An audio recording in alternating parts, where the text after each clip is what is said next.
Popular culture always provides a rich font from which we can derive spiritual, mythological and archetypal ideas.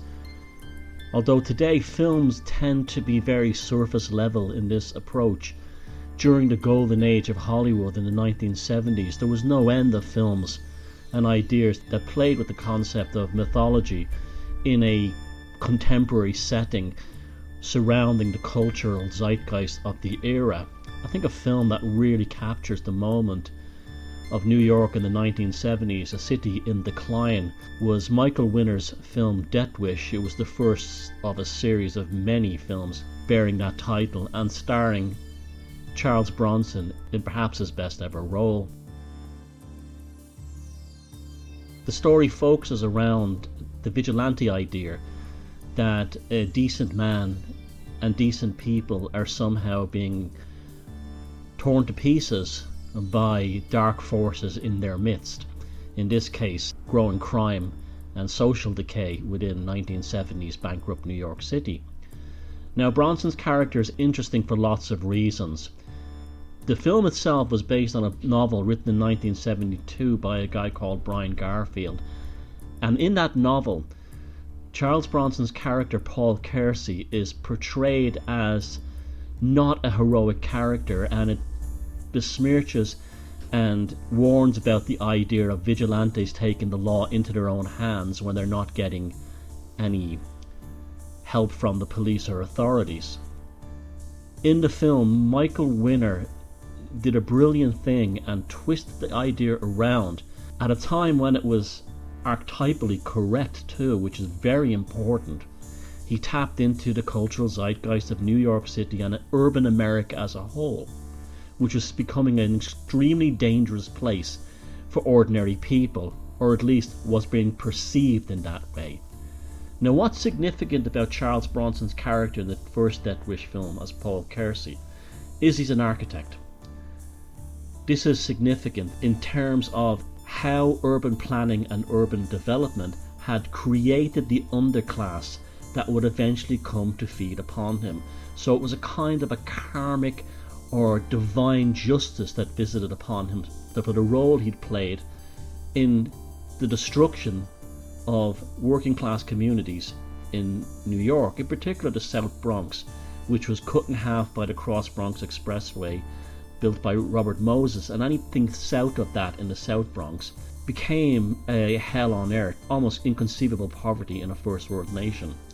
The people who lived in these areas with zero employment had no other choice other than to go on welfare, and some took the subway system into Manhattan and other parts of the city to commit crimes. But this is also interesting, the idea that the subway system is something of an undercurrent, of a subconscious conduit that's carrying the sins of the likes of Paul Kersey and his own comfortable and privileged social class back to them. What happens in the film is some robbers break into his apartment while he's away. They sexually assault his daughter and they murder his wife, and it turns out there's only $7 stolen.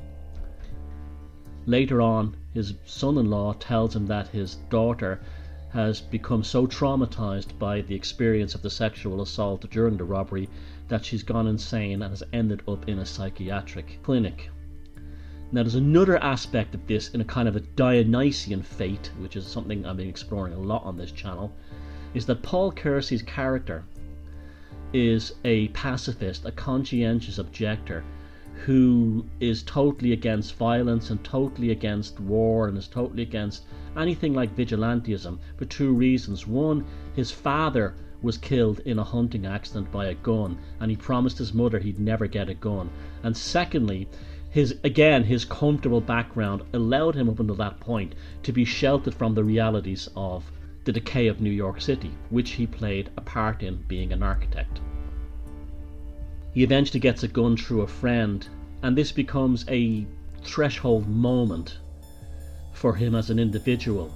He's in the subway and he shoots a person who robs him. He vomits, and this is the expulsion of the false ego within inside himself. But he's also charged by the experience because he's becoming a man. He's becoming The person that couldn't defend his family when he needed to, in retrospect, is taking out his failure as a protective father and husband upon the criminal class as a whole, who he seems responsible for the murder of his wife and the psychiatric destruction of his daughter. Then it continues through a series of other vigilante killings, and he is luring them in. So the irony is, his mother, who begged him never to become a hunter, Paul Kersey, or Charles Bronson's character, becomes a hunter of the criminal classes. This gets more significant.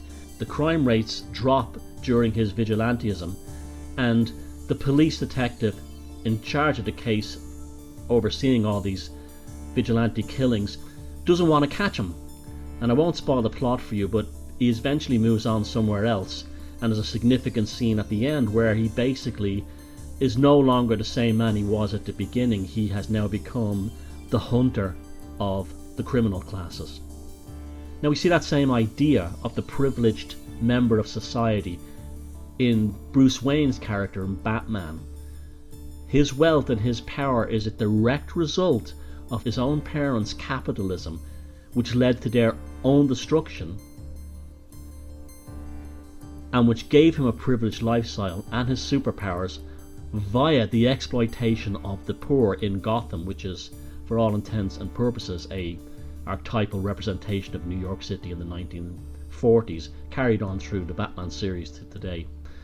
Nevertheless, I highly recommend the film Death Wish, and with so many Hollywood films from the 1970s, the writers, the directors, the screenplay editors, and just about everyone involved in the actual delivery of the film from a creative point of view seem to have a more sophisticated understanding of mythology and archetypes, to the point where they would alter Brian Garfield's novel and turn it around. We've also seen this in The Shining, where Stanley Kubrick, much to Stephen King's dismay, changed the narrative of the film somewhat, in that the hotel itself was no longer the entity and it became inhabited by ghosts. It worked in the context of the film. Death Wish is ultimately about karma. Karma coming to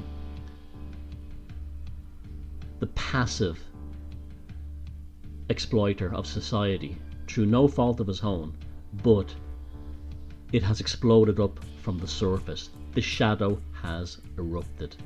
And when the shadow generally erupts in this form, mayhem is unleashed. But often it's a mayhem with a genuine spiritual purpose.